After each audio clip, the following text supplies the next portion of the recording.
And we're back and ready to rip here on the Imperative MX podcast, episode number 3. And man, we're glad to be back for another week and another podcast, bringing you all of the local motocross action from North Carolina, Virginia, and the surrounding states. Thank you so much for joining us this week. I am your host, Zach Newberry, and we would like to thank each and every person that has been enjoying these first 2 episodes already, and the great positive feedback from these have already been humbling.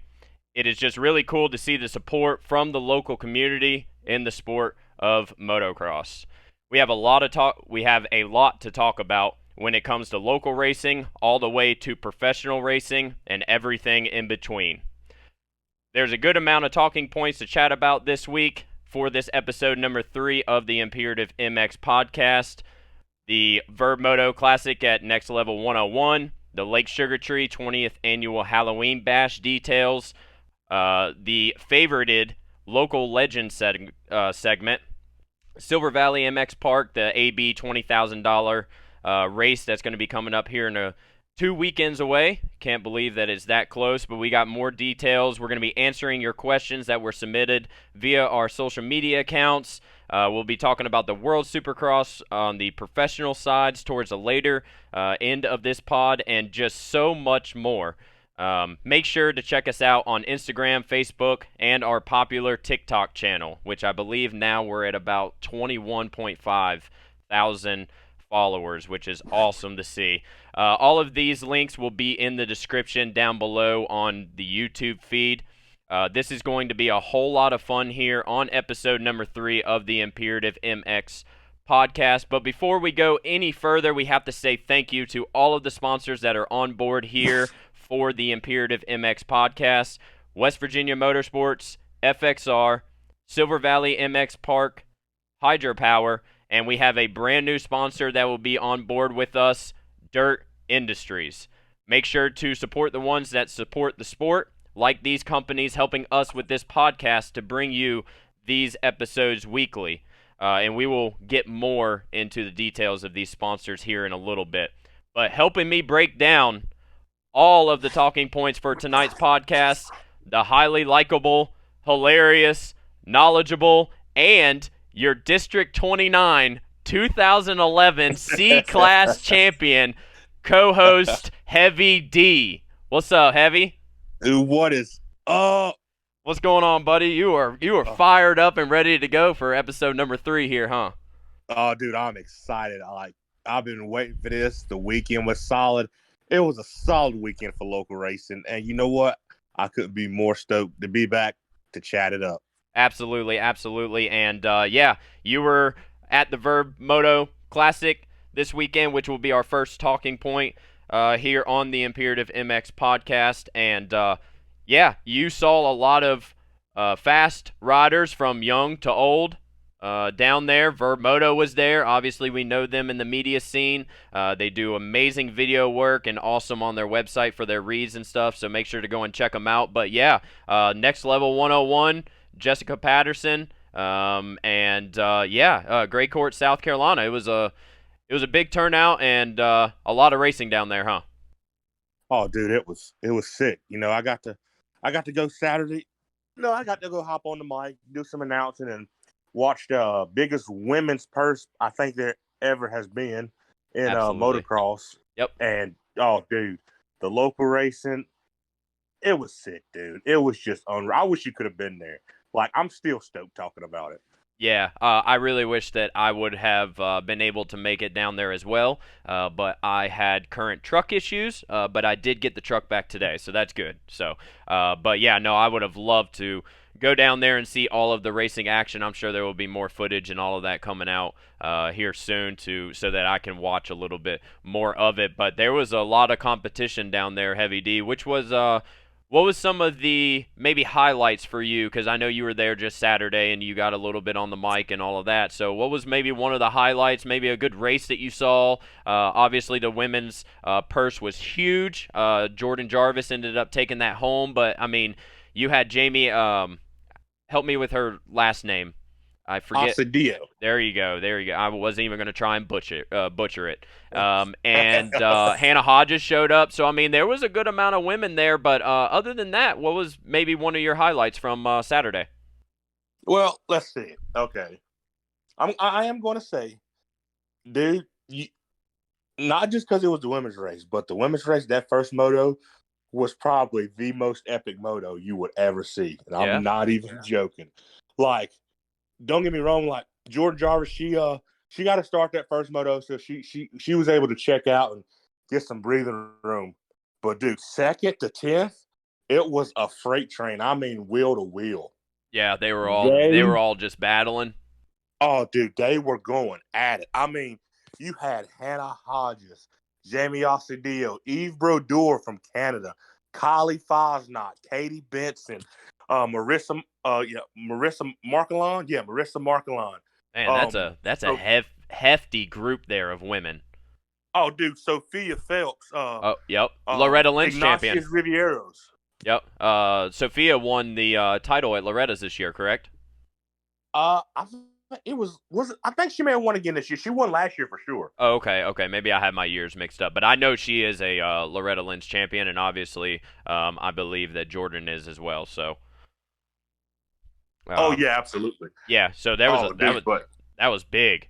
That was a big purse there. Oh, dude, it was insane. Like, I mean, those females, they were going at it. Like you could tell, like that was a big amount of money. And like even Kylie Fosnot, like she hadn't raced in God, I want to say several years. Oh wow. And, yeah, I'm not joking. And dude, like hearing the story of how like she hadn't rode in so long, like she had like a clutch basket blow apart, a hole in her case, like everything just could have went wrong. She still made it out. Like that goes to show you like how much like Verb, Jess, and Eddie that they put into that. It was sick, dude. Like, and those girls, they showed up and showed out. That's for sure. Absolutely, and yeah, that was definitely one of the biggest talking points of the weekend because it was absolutely one of the biggest payouts for a women's class, and you have to give your hats off to the guys over at Verb Moto, Wes Williams and his entire crew for putting this together and making a huge payout for the women's class because we don't see that very often, and obviously this is more of a male sport. Women obviously do it as well, and over the years they kind of took away some women's things on the professional side, that sort of thing. So it's really good to see that these companies are willing to help out the women's class as well. Oh, dude, absolutely. It was sick, and I mean another cool thing. I mean, not trying to toot the horn, but like I said, Double D, Dawson Cobb, he king of the classic, showed up last. He's done with C class though. He's done being a C class hero, going to be, but he showed up, clean house, got that king of the classic. I had to call that one on the last episode. Yeah, no, you definitely called that one out, and sure enough, you let everybody know on the gram that you called it out here on the Imperative MX podcast for sure, for sure. Oh, dude, I had to. Yeah, absolutely. We got to let everybody know that we're legit here on the Imperative MX podcast, and we know a good amount, and we know what we see, and we can tell what's going on for sure. Like I said in the beginning, I wish that I would have been able to make it, but there's 2 weekends of racing, big weekends, the Lake Sugar Tree Halloween Bash, and also the Silver Valley MX Park AB Shootout, which will be absolutely phenomenal. But any other classes that stood out to you, Heavy D? Oh, absolutely. Well, 65 class and B class. I want to start off with 65 class first, though, because, dude, those little dudes are getting gnarlier by the year. Yeah, I mean, you showed me a clip that you took of the 65s, and the first 8 riders were hitting that big triple in the back. Oh, dude, the big triple, the double up front, like some big bike guys, a lot of big bike guys wasn't even hitting them. Wow, and you got 65s out here launching it. Oh, dude, they were whipping off the double in the front, like seat mounts whipping a 65. I was like, what is in these kids' Fruity Pebbles? Man, that's a lot of fuel in there. They must be putting some octane fuel in there or something. Oh, dude, I'm talking about, dude, they were singing on those 65s, and I was like, you know what? The sport of motocross with these little dudes, the future is in fantastic hands. Yeah, absolutely. I mean, it from me going back and remembering what the 65 and 85 class was back in the day and now seeing it, I mean, it's, every single rider that's on that gate can almost win. They're so fast nowadays. The bikes are so good.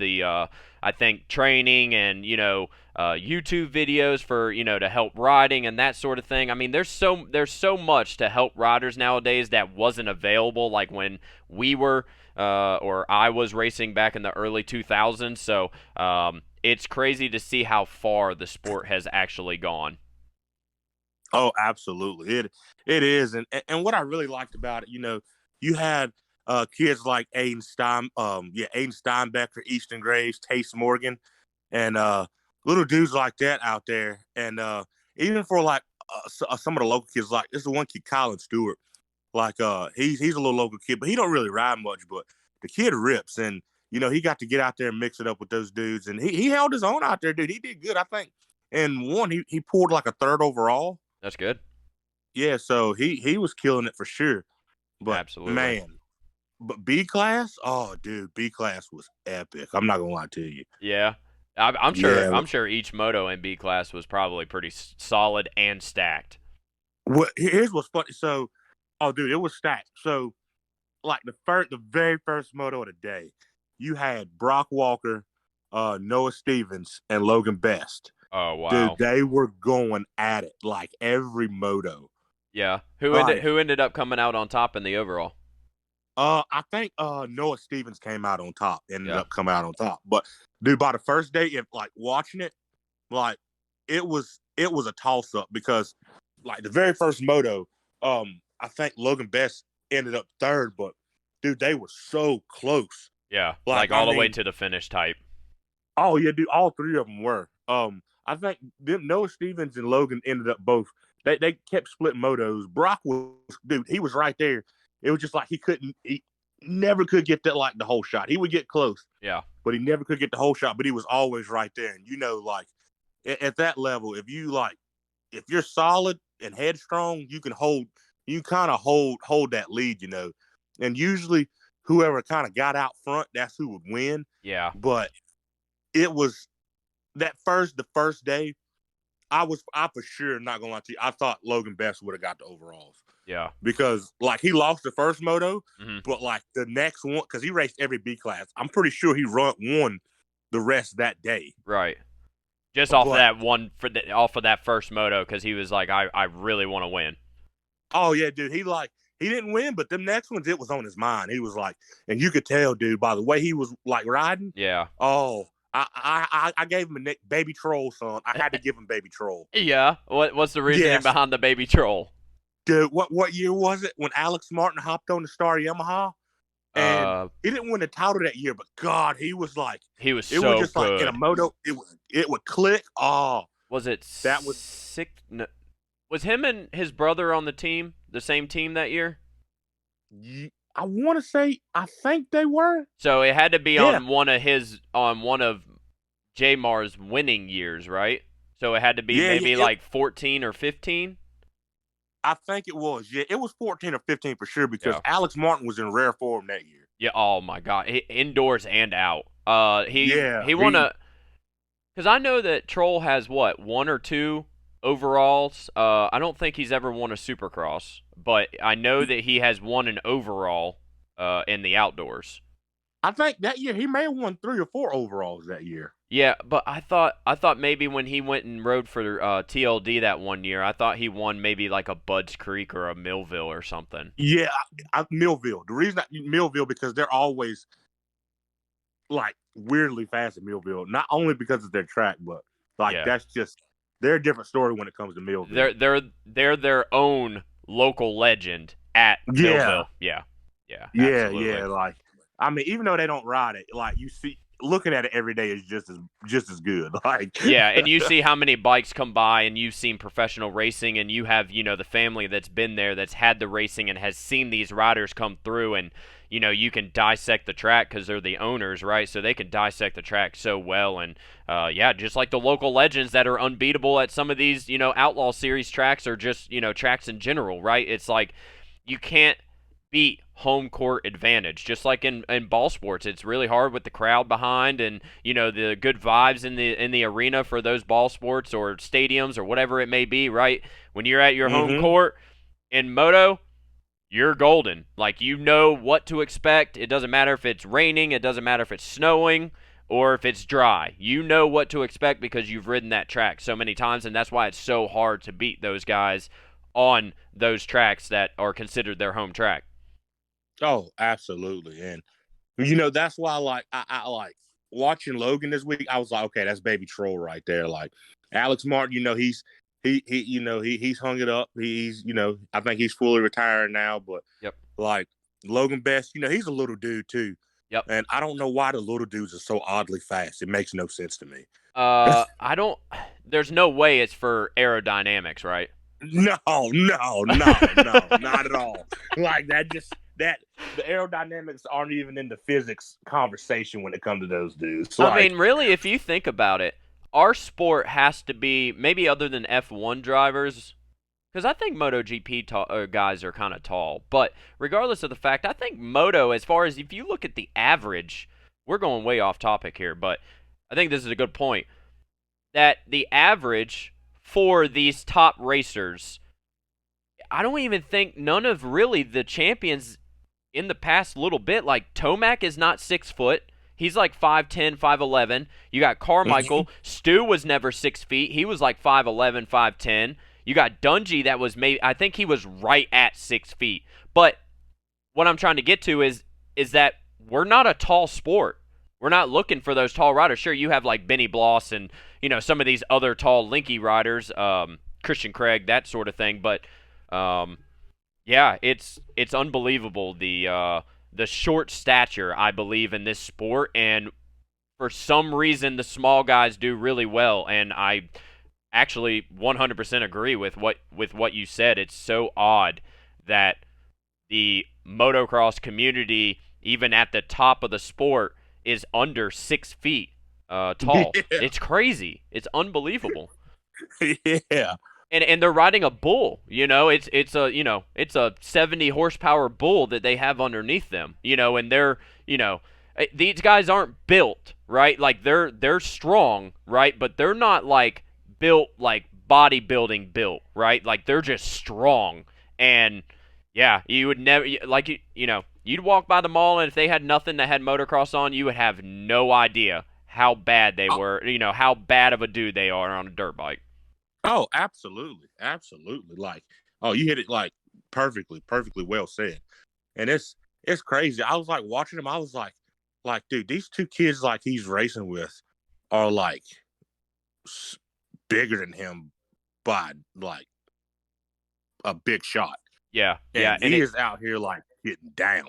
Yeah. And it's crazy to see and it seems like almost we can get into this a little bit too. It seems like the transitions are happening faster than they used to back in the day.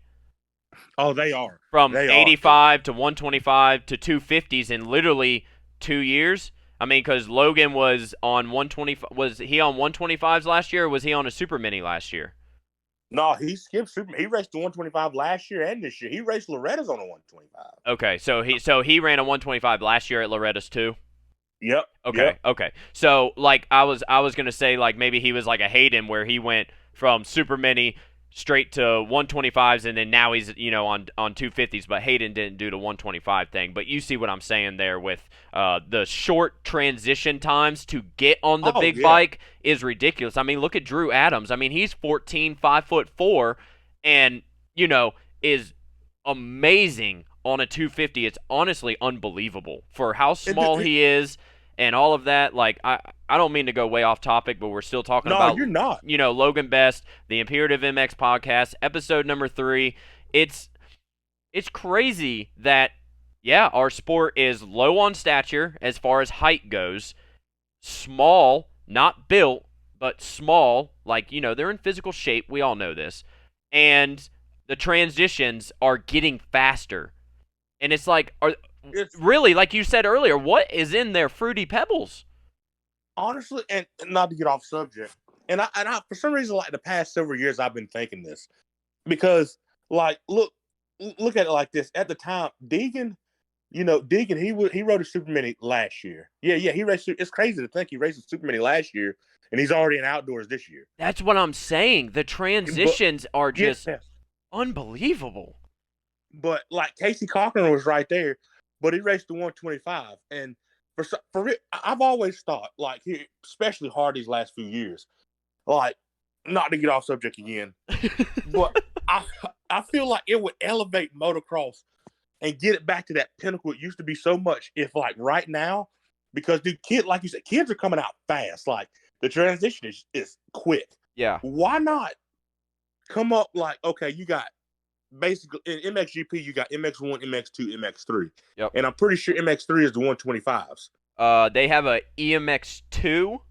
There you go, EMX2. Yeah, EMX2, and then that MX3 is like what they use at the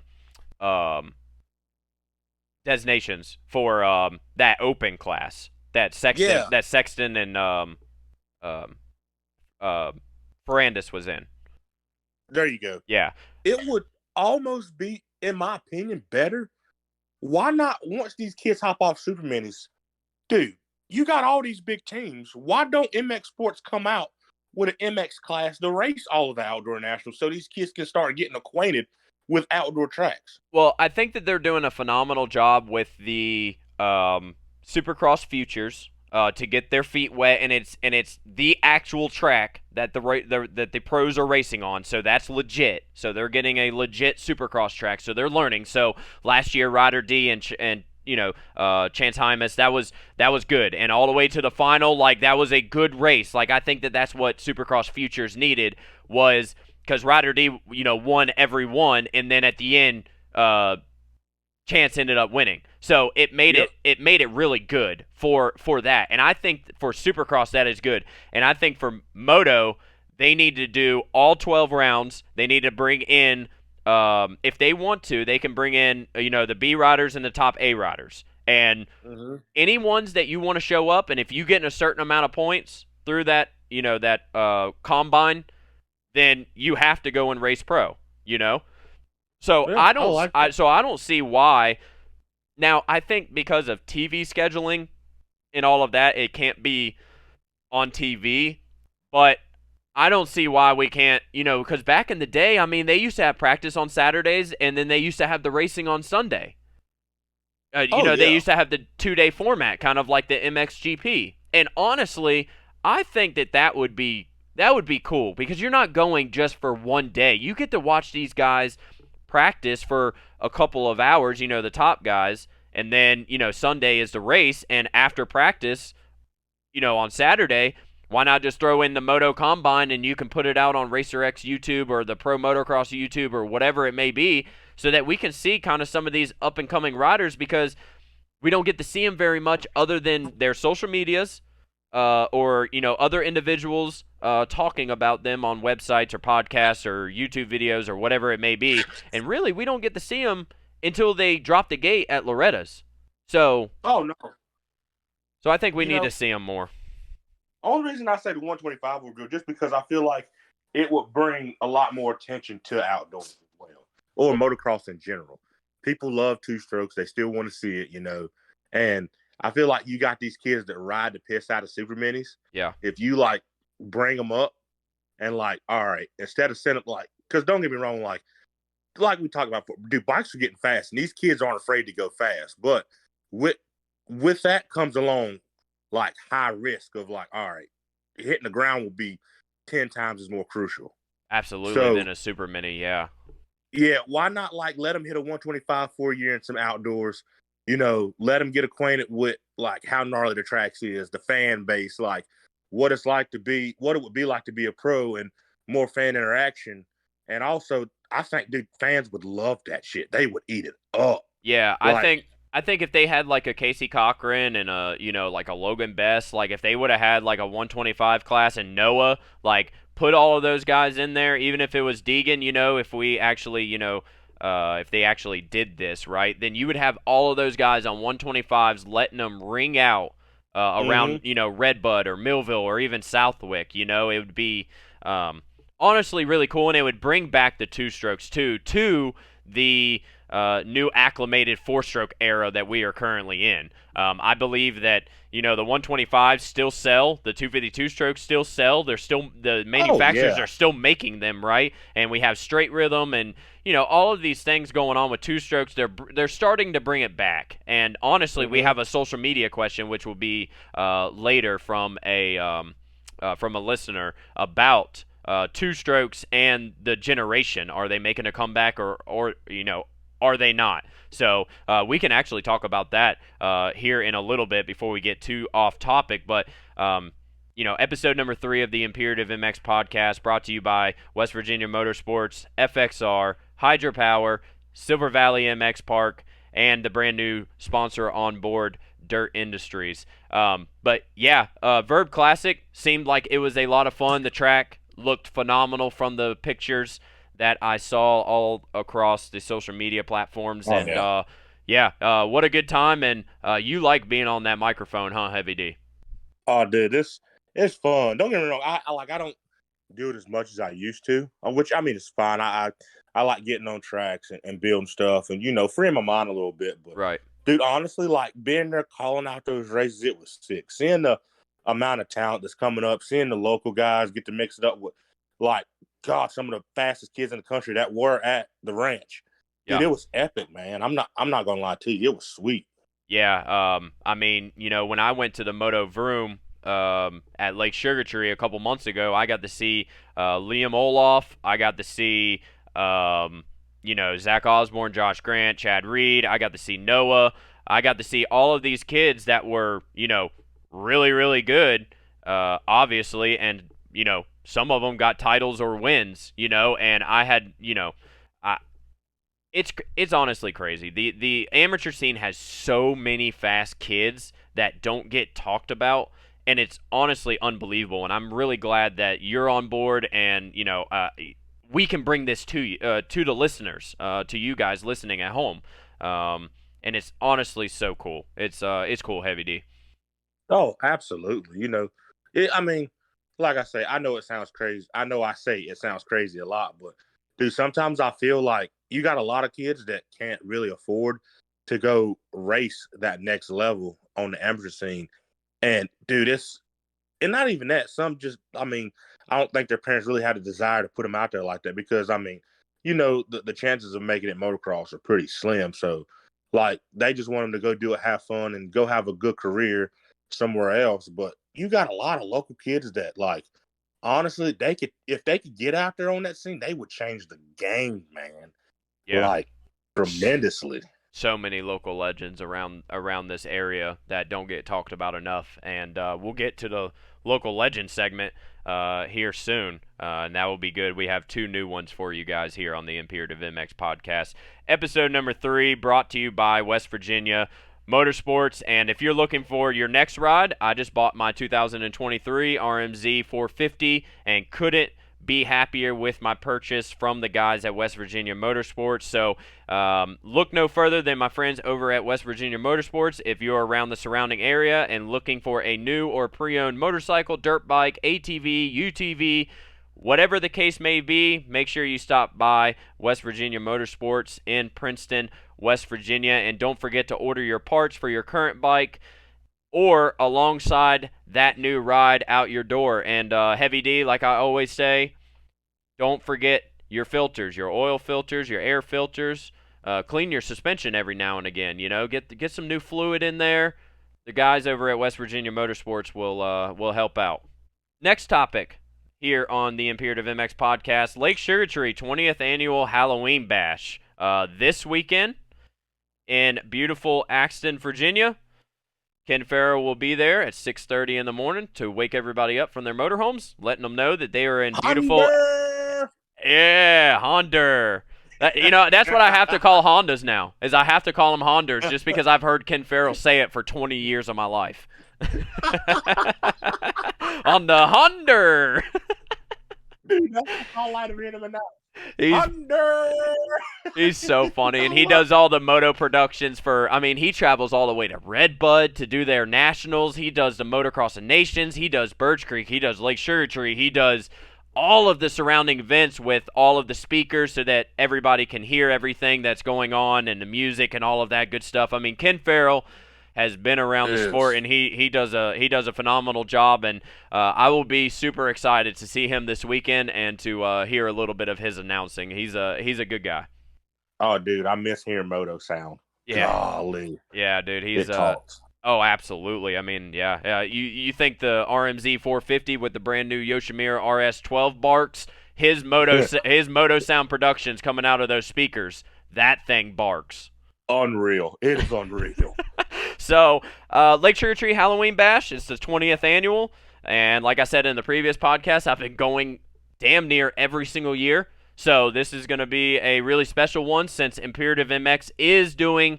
We put up $200, so we're going to do a $100 hole shot in the Super Mini class for the Supercross Racing or the Halloween Bash that is going on Saturday night. So if you get the hole shot in the Super Mini class, I have to reach out of my pocket and give you a $100 gift card.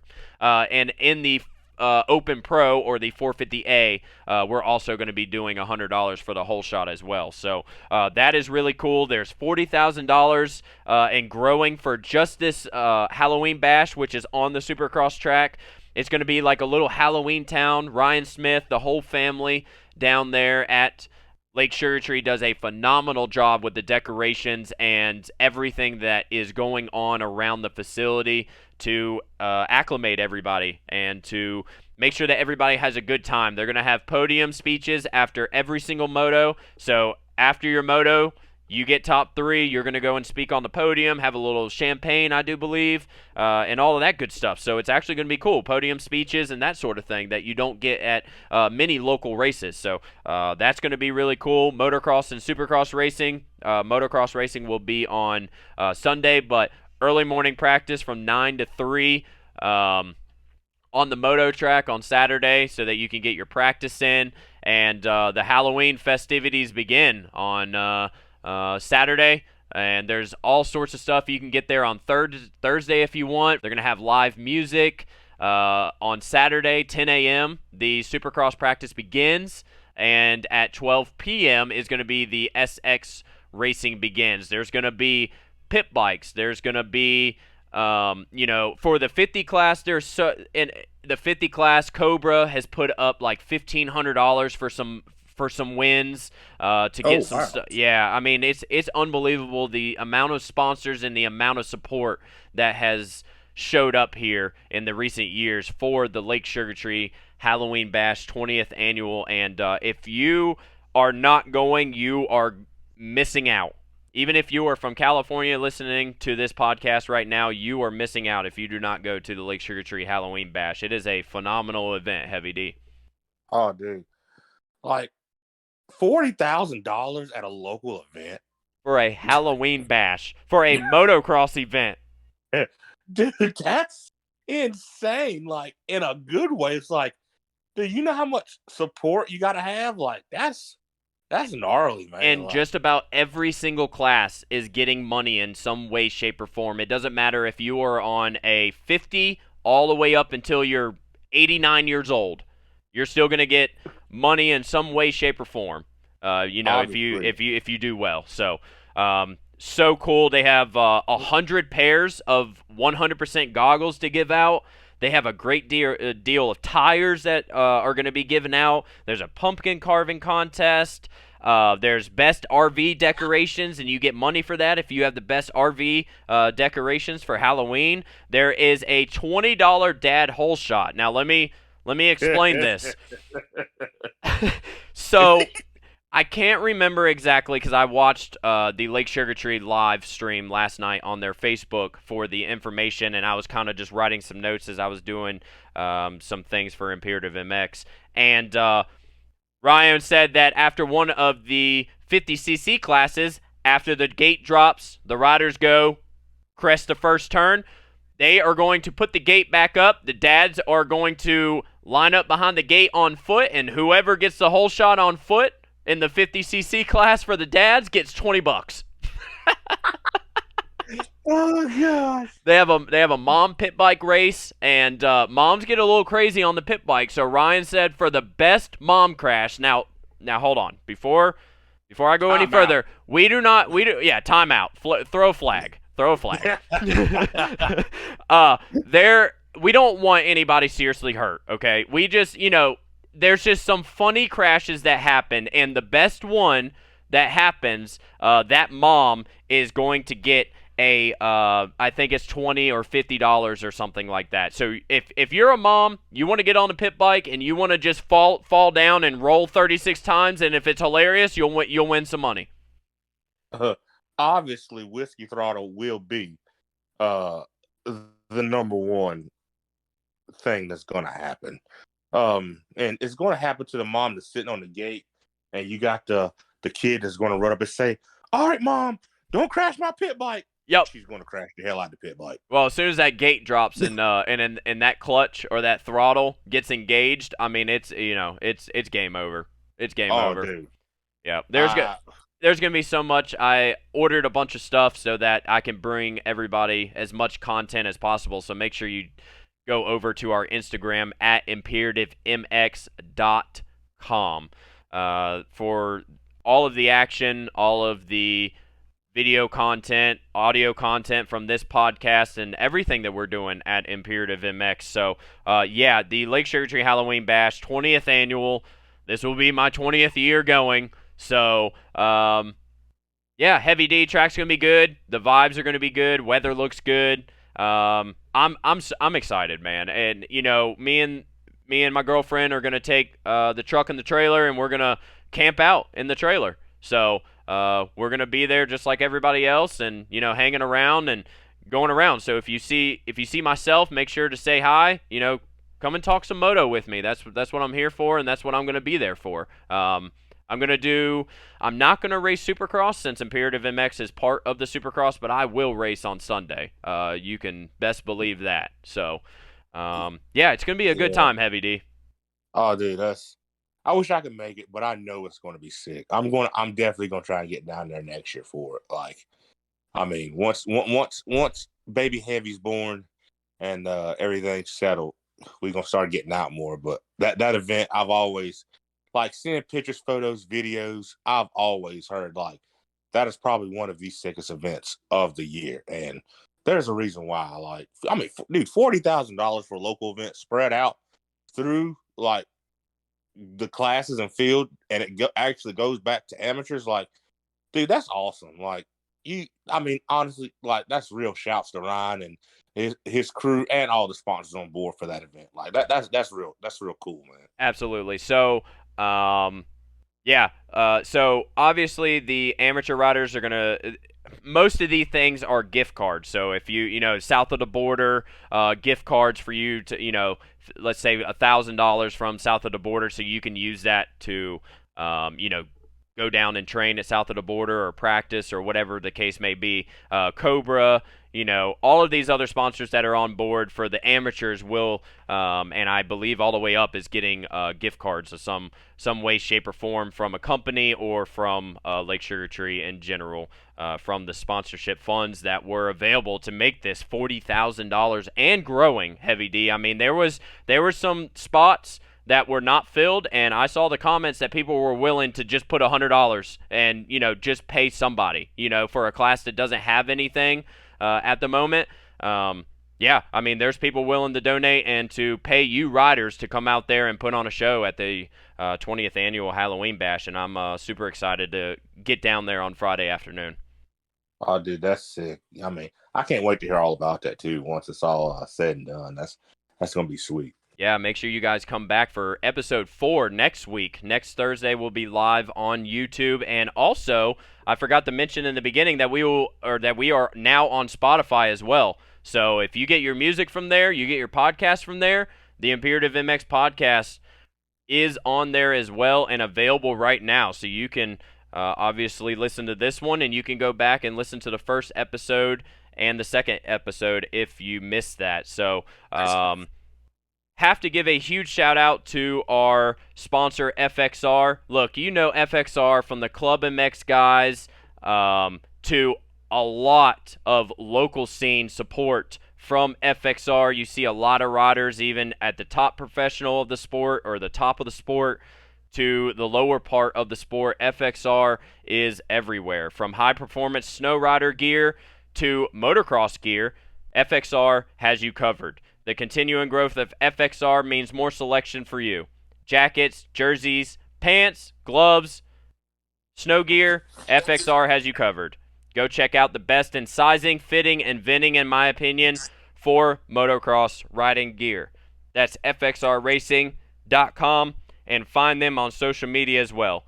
Thank you for their continuing support in my profession, or in my racing career, and what I do right now, and also here on the Imperative MX podcast and Imperative MX. It's so cool to see the guys at FXR willing to help out us, Heavy D. Oh, dude, I'm not gonna lie to you. FXR's really got me floating with this Planet Fitness membership.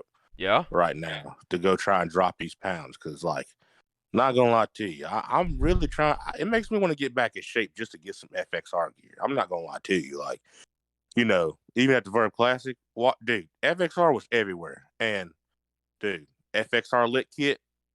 I had my eye on one out there. Yeah. I seen it. Yeah, so before you get into your rider that you're going to speak about, we're going to, for FXR reads at the end, we're going to pick one local racer that wears FXR and has got the littest kit of the weekend that me or Heavy D are at the track and see. So if we're both not at the racetrack, we will either go back and do an old one, or we won't do one for that week. But if we do not have one, or you would like to submit your own and would like to be featured here on the Imperative MX podcast, make sure to head over and email us at imperativemx@gmail.com. In the subject line, put FXR Lit Kit and give me a description and some pictures, and maybe you will be featured here on the Imperative MX podcast. And last week and the weekend before, we were talking about Colton, the young rider. I believe that was his name, Mr. Heavy D. Yep, Colton Thompson. He had the FXR Lit Kit for me. Oh, okay. So that was the FX Lit Kit for you. Last week. Okay, last week's. Okay, so last week. So who you got for this week's? Okay, so if we go on local, it was actually two. Okay. He did stay at club. I don't know if he still stays there anymore. But the kid that had the FXR lit kit for me, Mason Stamp. Mason Stamp. Okay. Mason, yes. But and if what we class? Go on local, 85. Well, Super Mini rather. Super Mini. Super Mini. Okay. All right. Yeah. Hold on. Let me be sure. I'm pretty sure it was Super Mini. Or was it 12 or 15? It was 12 or 15. Yeah, it was 12 or 15. Okay. But for local, I'm gonna have to hit it with Dougie Earls, son. Dougie Earls absolutely keeps the FXR lit kit. Awesome. Yeah, we love to see the local support from FXR, and FXR being everywhere on the gate, including myself, helping out Imperative MX. The three riders that we just spoke about for the lit kit, I mean, it's game on when you got FXR on, and that's why I say the sizing, fitting, and venting, in my opinion, is the best motocross riding gear for sure. So make sure to go and check out fxrracing.com or find them at your local dealer, and I'm sure that they could get it for you, and find them on their social media. So moving right into the local legend segment.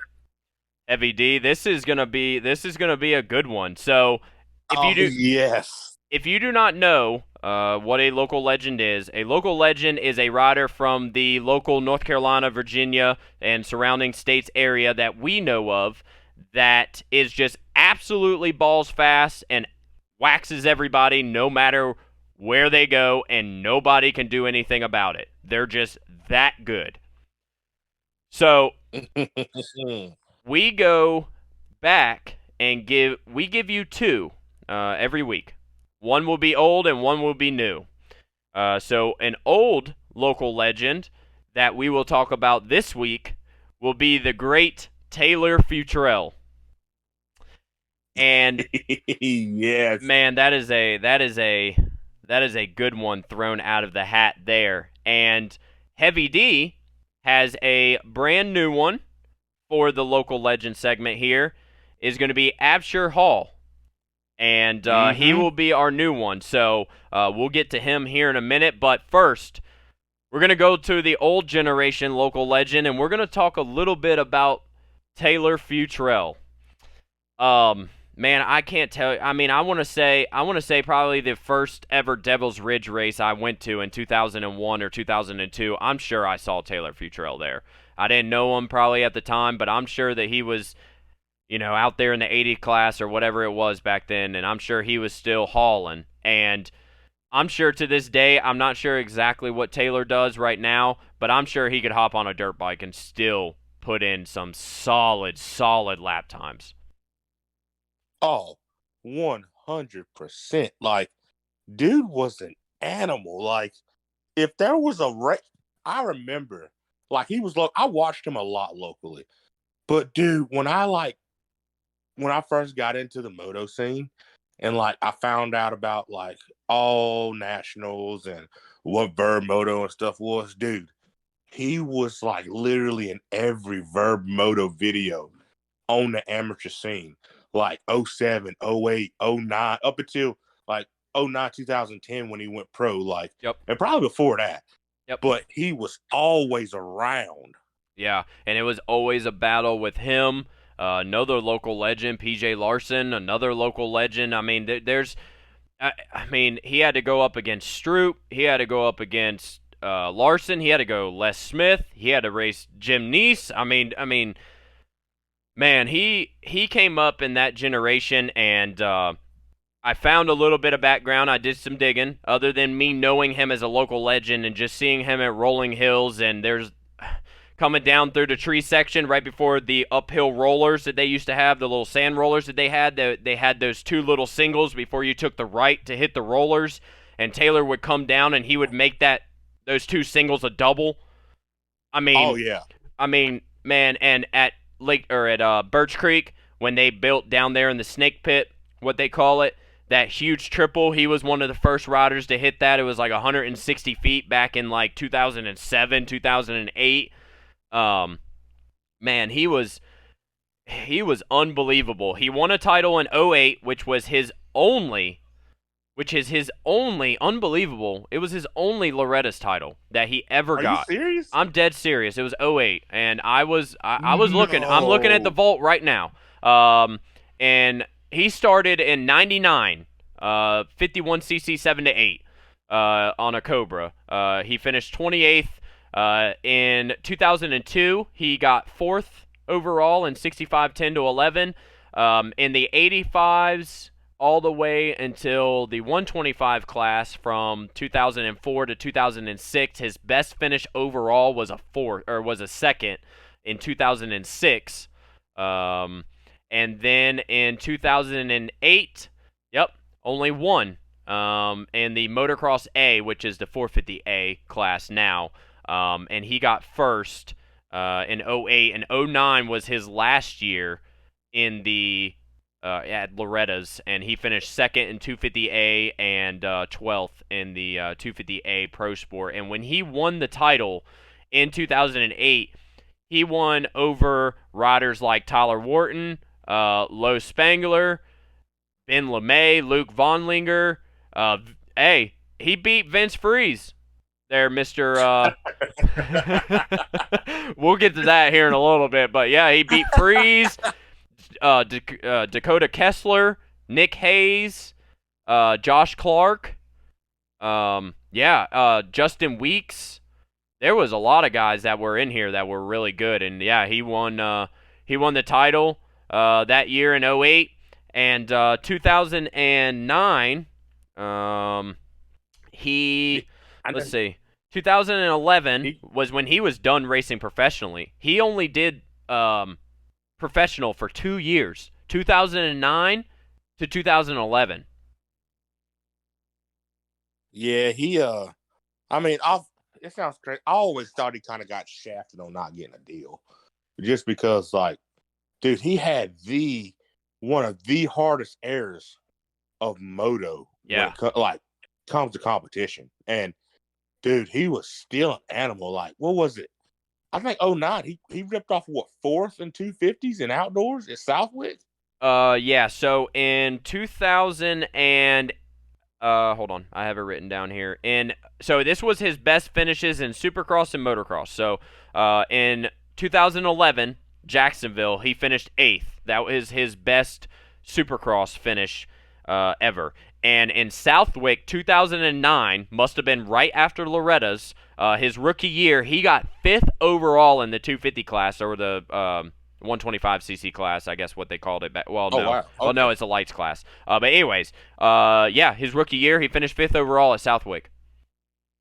So, yeah, I remember watching that too because he was ripping. oh man, he's so good at the like Ichiconi. I remember going down there for like Loretta qualifiers, and at Rolling Hills, like those sand tracks, man, he was a menace, man. He was unbelievable. And the speed that he had and the riders that he had to go through, I mean, in 2006, in his 125 stock 12 to 15 class, Tyler Wharton ended up getting the win over him. But Les Smith, Tommy Week, Derek Rogers, Justin Weeks, Ben LeMay, Travis Baker, who ended up getting a factory ride, and Taylor Futrell didn't, which I thought was kind of old. Before I talk smack here, okay. So Baker did win in 2008. He won Lights B modified, so he did win a title. But Futrell, I mean, I don't know. I felt like he could have gone so far, and I'm not sure exactly like what happened to make his career come to a halt. But man, was he good back in the day. And he was everywhere. He was everywhere. He was an amateur phenom. Like, dude, like that's why it was mind-boggling to me that he only won one Loretta's title. Because, dude, I'm sure he won it like he won Oak Hill, Lake Whitney, God almighty. And that's why Loretta's so hard. Those 3 moto formats and the different times and the heat, the weather. You know, you might get a mud moto and you got to, it rained a shit ton the night before, and then all of a sudden you got a 7:30 a.m. or a.m. moto. There's just so many wrenches that can be thrown in. But yeah, to your point, he won all of the other amateur national titles and only one Loretta's World title. Mini. Yes. Yeah. Yeah. Like Minios, he racked up, and that's why I'm like, I think that's why I feel like, I mean, don't get me wrong, a lot of guys, like, they do, like, it's crazy they base so much off Loretta's, like, instead of, like, the whole season. That's honestly what I was just getting ready to say, Heavy D. That literally, why do we make this sport so focused on one race when they race all year, and they're almost racing the same kids that they're going to be racing at Loretta's because these top guys are going to these big races? So why don't we look at the sport as a whole instead of just one race for these amateurs? I never got that, Heavy D. Well, see, and that's another point I want to make. That's why, and do nothing against training facilities at all. No shot. Right. Like, you got to get out there and grind to be at the top of your game. Absolutely. But I feel like that's why local racing took a dive, because in order to make it, you got these kids, their parents send them straight to a training facility, and only thing they race, areas, regionals, and some of the nationals through the year like Daytona and Freestone. And, dude, that's it. Like, they don't race hardly anything, and in my opinion, that has killed a bunch of the talent, man. Honestly, you make a very good point that I've never thought of. That is a great point, because I thought about it at one time, because I've been to club, I've been to MTF, I've trained with Jim for a long time. So I've been through this, right? But the one thing I learned from when I was at club and MTF is that they're so focused on staying here and working and grinding, which is fine. I get that. I get that. But like we state over and over again, it is not bad for you to go these top guys and these top guys in the amateur scene and know no hardship towards anybody or anything, right? But I don't see why we put so much pressure on Loretta's and these big amateur nationals, and why we just keep, they're almost like professionals when they're like 13 and 14 years old. Yeah, like, and dude, like, that's why I was like, I know it's old, but that's why I feel like Shane, that year, he did good at Loretta's. Don't get me wrong. He had Cooper, but Cooper was doing the same thing, even though he had a star ride. Dude, they both raced so much. Yep. I mean, so much, dude. It was unreal I mean, how much they raced that year. I mean, Shane would come and race. I mean, he would drive from club and come up to Muddy Creek just for a regular, Mega Series, Ultra Series race. Oh, dude, I kid you not. I'm sure, I'm almost 100% positive he raced more than 20 local races that year. He went to Loretta's and he got his Troy deal. Not even joking. I'm 100% positive he did. And honestly, that probably helped him to that title because he had already had that race pace and race endurance underneath him. Oh, dude, like, that's the thing. When you go race, like, you can practice all you want. Yep. I don't care who you are. You cannot get in a race mindset just practicing all the time. It's something you physically cannot do. It is so hard to do. Like, you take somebody who hasn't raced all year, but they've rode and trained, and you put them out there with somebody, mentally, you can't get that switch to click mentally. I just, like, I don't know if it was me. Like, don't get me wrong. Like, even though I raced, I wasn't that top tier level. Right. But I feel like no matter where you are, that mindset is still kind of the same in there somewhere. It doesn't matter what class you're in. If these kids that you're racing against, like, for example, I'm not gonna name any riders, right? But there were times that I took breaks, and I would come back, and the guys that I would normally beat on a weekend were beating me, and it's all because of endurance. They were able to last longer than I was, and that's because they stayed racing, stayed, in the scene. They didn't go and hide, They've been going to these local races, getting gate drops, So, yeah, before we go so far off topic, but yeah, I completely agree with what you say, Heavy D, that I wouldn't say maybe that they're not. I think it's 50-50. I think it's hurting, but it's also helping. Because you almost have to think, like what we were talking about earlier with the transitions. Like, things have been happening so fast, and I think it's because everybody's learning so much from different people and the technology nowadays, the doctors, all of this stuff, the trainers, all of this stuff. And, we're, what would you say? MTF was probably one of the first big training facilities on the market, correct? Oh, yeah, 100%. Okay, 100%. so when do you think, what year, the Barsha era, right? That was probably when MTF was pretty much like, okay, this is the place to go for a training facility, probably 05? Well, here's what's funny, and a lot of people I didn't even know this. Okay. But, MTF started off, it was Davey, Jessica Patterson, Martine Davalos, and Little Brian Johnson. Yes, and because I learned from Brian. Brian was my teacher when I went down there in 06. Yeah, so, like, it was surprisingly pretty big.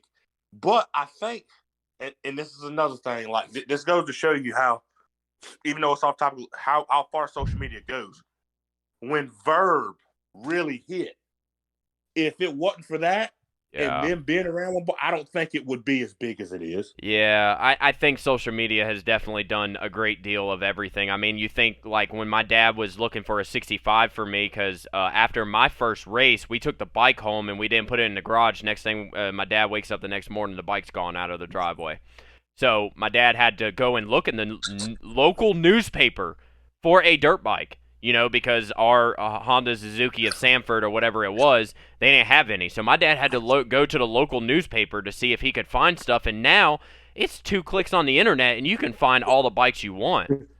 Just listen to this. Now, this is going to be mind-boggling. All right. This is going to throw you for a loop. Wait, is this a heavy take here? Oh yeah, no. This is heavy. This is legit. Speaking of how big social media has gotten when it comes to these facilities. Okay. MTF, you could probably say, was the number one, Yeah, hands down, especially with it being first training facility out there. Right. Now, Instagram, they have 76,000 followers. Yeah. Club MX, 292,000. Yeah, because they do their social media so well, and Mike Visor does so much for them, and he's so good. He's so good. He's so good. I love his camera work, man, and I wish that I know that his stuff is top quality and stuff, and I can't wait until I can get to that point and be making videos. And at Silver Valley, we're gonna have I believe we're gonna have 1 or 2 content creators from the area work for Imperative MX down there, which will be really cool. So we're going to have a lot of content for you guys. But yeah, like you said, the social media platforms have done so much, and we're still talking about the local legend segment here on the Imperative MX podcast, episode number 3. And yeah, it's honestly unbelievable the amount of growth that these training facilities, the popularity of them. I mean, I went to club in 2012, 2013, I want to say, for like 1 month. And, it was pretty small back then still. They had a handful of riders. They had really good riders there. So I got to learn a good amount in that 1 month. But, yeah, it's crazy. And I believe you're right. I think, 50-50, it helps and hurts the community. Because they're keeping them so secluded and not taking them out to some of these local races and letting them get in that. I mean, I can almost play devil's advocate, like here, Heavy D, and I could say, okay, well, these training facilities have the top guys in each class, so it's like, you are racing. But, man, when you get to a track, you get on the gate, there's pressure, it's not just a regular day at MTF where if your lap times are off, you still have another day. No, it's today. And if you don't have that race endurance and that race pace and you're, comfortable with that pressure, you're not going to perform.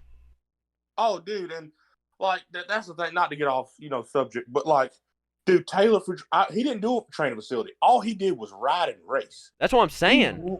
He raced so freaking much, dude. Yeah. Like, all the time. And I mean, not to steer away from him, but that's like I was talking about Logan Best earlier. Baby Troll. Yep. Dude, the kid's unreal. And nothing against him. Like, dude, he's unreal. His parents have done a hell of a job getting to where he is today. And he's only going to get better.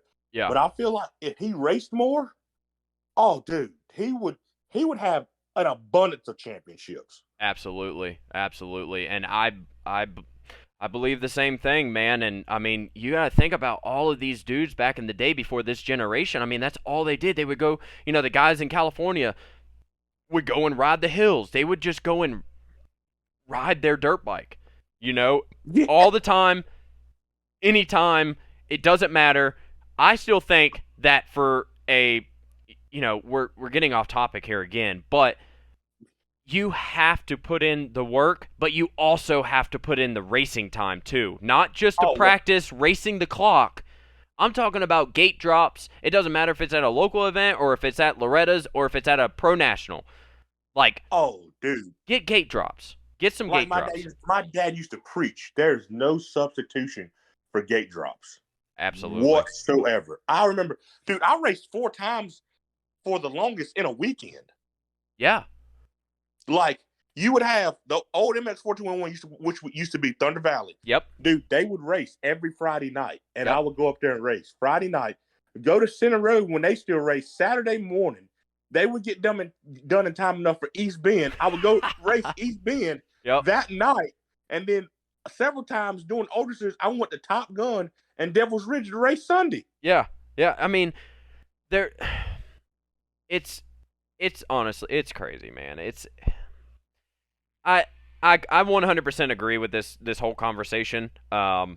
Now, I don't know if things are going to change or if it's going to get worse over time, but here on the Imperative MX podcast, we say that it doesn't matter if you're, the top of your sport or, whatever. I still think, Cooper Webb, look at Cooper Webb. I mean, he took the entire summer off because he wanted to relax and he wanted to go back to the reasonings on why he loved moto so much. So that's why he went and did J-Days. That's why he went and did GNCC racing, why he went and Yeah, did local racing. Like, that proves a point right there that these dudes are so secluded in what they do that they don't even really have time to even have fun racing their dirt bike. Like, sure, yes, racing on the weekend, seeing the fan interaction, dealing with the team, sure, at times is fun, right? But you don't get to do anything else other than those peer pressure situations of doing well at these races when, Cooper Webb just went to local events and it doesn't care if he got smoked, exactly. So, but, And yeah, go ahead. But oh yeah, I was just saying like that's why I think Portrell was so good, and I know we're gonna get to Absher Hall, and that's why I got him as my local legend too. Once we get to that, but yeah, dude, it's crazy. Absolutely. No, you can go ahead and start for our new generation local legend of the week. Last weekend we had Dawson Cobb as the new, and we had JT Josh Thomas, the local legend of the week last week, and this week for our old generation on the local legend segment here on the Imperative MX podcast, episode number 3, brought to you by West Virginia Motorsports, FXR, Silver Valley MX Park, Hydropower, and the new sponsor, Dirt Industries, and we'll get into those ad reads here in a little bit and tell you more about those as well. So, Ashford Hall, tell me a little bit about him there, Heavy D. Yeah, like the Absher man, the kid, dude, the kid he rips, but he it's crazy. He works hard. He don't even get to ride a lot, but like this weekend at the Vert Classic, so I'm announcing, and it's funny. I got my announcer sheet and I'm naming off riders, and I name them off. And like the first sets of motos, I'm naming them off. I'm like, okay, like he's not. Or where's he at? Okay, probably a bike problem. Okay. Another moto goes by.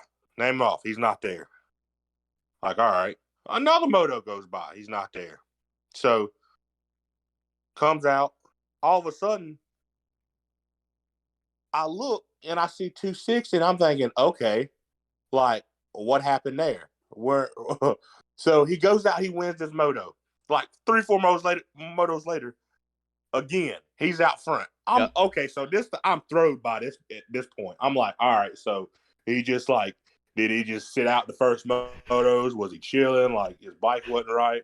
So like we get done, and I'm riding around because I'm about to leave, and I see his grandpa out there, Mr. Noah, working on his bike, and our buddy Tyler Barton. They were sitting there, chatting it up. So I'll go over to him and I'll just holler at him. And as soon as I get over there, he's like talking about football. So I'm like, all right. I was like, yo, is Absher all right? He was like, oh yeah, we was at a football game. What? I was like, oh, okay. I'm like, all right. And then he's like, tell me, I'm hearing him talk more. We chatted up, and he's talking about this kid getting leveled, like knocking a center down. I'm like, hold on. I was like, he was like, yeah, dude, he like leveled this kid. So he was like, he's busting through the middle, and they start chopping him. I was like, wait a minute. He played a football? He was like, yeah, he plays football. I was like, wait a minute, like today? He was like, oh yeah, like we that's why we weren't here. We was at a football game. Stop. I was like, you mean to tell me y'all come all the way from Rutherford County playing football and still came and raced this? And he won. got last and won? Oh my gosh. Like, that's enough for me right there. Yep, that's the local legend right there. That is enough for me. Two sports in one day. Dude, one day I'm talking about out here leveling kids like there's nobody's business, and he comes and races a dirt bike. Like gets ungeared for football, like two totally separate things. I'm thinking, man, you should be tired right now. You just got done hitting kids, like, and getting hit.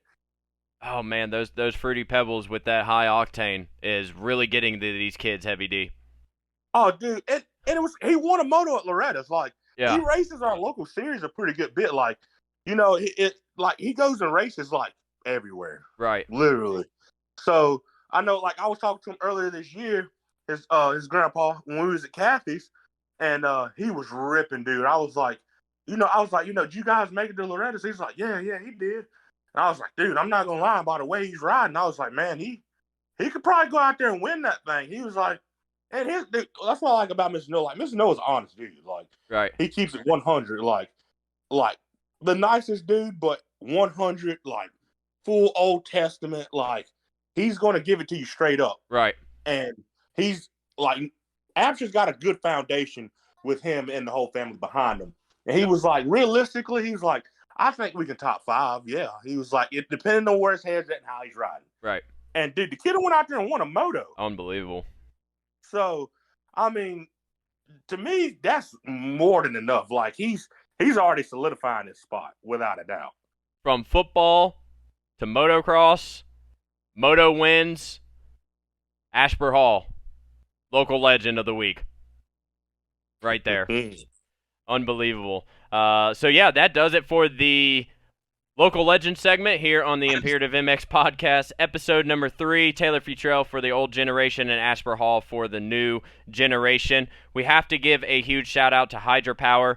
Hydropower is formulated by a sports nutritionist himself to help you get rid of arm pump and increase your endurance so you can ride safer and faster out there on the track. And Heavy D, I finally got it in the mail.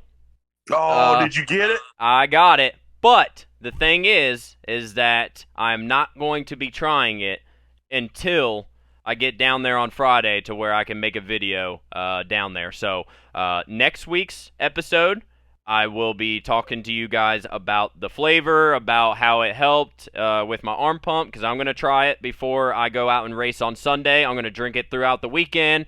I'm going to let some people try it, test it, that sort of thing, so that I can give you all of the details, because we don't bring sponsors on board unless they're willing to help and keep riders out there safely and fastly for the most part. So exactly. make sure to go and check out drinkhydropower.com.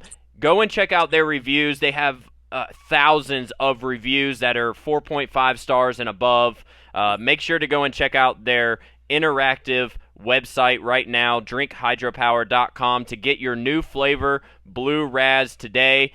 And Heavy D, I'm not going to lie, I opened up the box and I just wanted to smell to see if I could smell anything. And I tell you what, I think that is going to be an amazing flavor, and I can't wait to try it this coming weekend at the Lake Sugar Tree 20th Annual Halloween Bash. So I got to get you some Hydropower, Heavy D.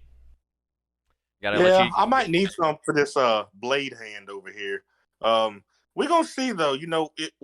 We're going to see if it makes you pull your vet card or not. There you go. There you go. Yeah, arm pump is ridiculous for myself at 30 years old or almost 30 years old, so hopefully that it helps that aspect, and I believe that it will, especially from all of the reviews that I've read online and a lot of the videos. And if you want to go and check out their TikTok, Garrett, who is the owner for the company, does a lot on TikTok, so make sure to go and check them out at Hydropower on TikTok or Drink Hydropower on Instagram. Just go and check out their social medias, look at the reviews, check out their interactive website, and go and check out Hydropower right now. And we're going to bring in our new sponsor on board as well. It is Dirt Industries, and I got to thank Heavy D for bringing them on board.